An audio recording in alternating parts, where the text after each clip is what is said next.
I thought she wanted to meet me, but it turned out to be the most unexpected encounter of my life. I had a small crush on a girl from our group, even though we barely talked. To me, she seemed untouchable, beautiful, confident, while I was just a quiet guy trying not to draw too much attention to myself. One evening, I was at home checking our new WhatsApp group chat.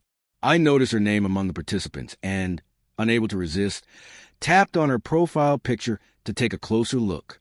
In the photo, she was standing next to a man, probably her father. I wanted to zoom in, but accidentally hit the call button. Oh, God! My heart dropped. This was the most embarrassing thing that could possibly happen.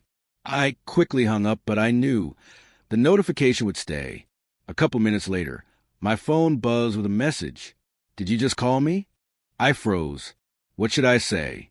If I admitted it was a mistake, she'd know I had been staring at her photo. Panicking, I typed the first excuse that came to mind. I just want to check the date for Freshers' Day. Her reply came quickly. I don't know. Then unexpectedly, do you even study at this college? I swallowed and wrote, yes. What's your name? She asked. I introduced myself. She replied briefly. Okay. There was a pause.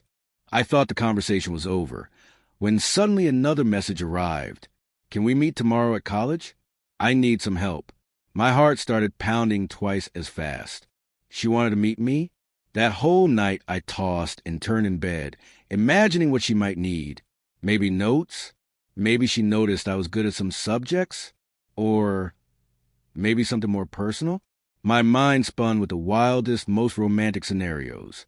The next day, I arrived at college earlier than usual and waited by the gates.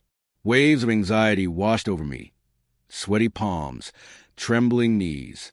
Each minute felt like forever. And then I saw a man walking toward me. I froze. It was her father, the man from the photo.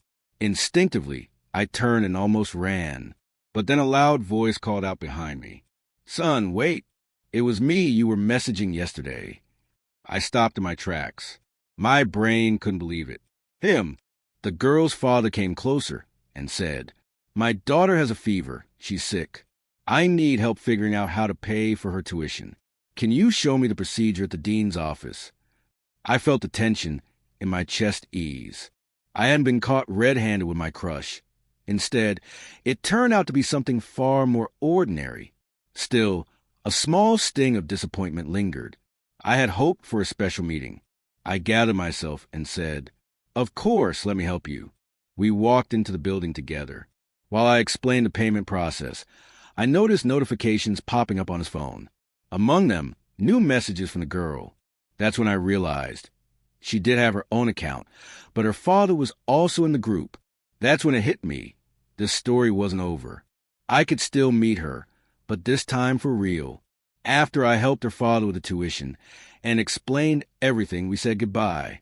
He shook my hand firmly and said, you're a good guy. I'll have to introduce you to my daughter once she's better. Those words shot through me like electricity. Introduce me? I barely hid my smile and just nodded. The rest of the day, I couldn't stop thinking about it. I hoped it wasn't just politeness, but a real promise. A couple of days later, another message arrived, this time from her number. Hi, Dad said you really helped him. Thank you so much.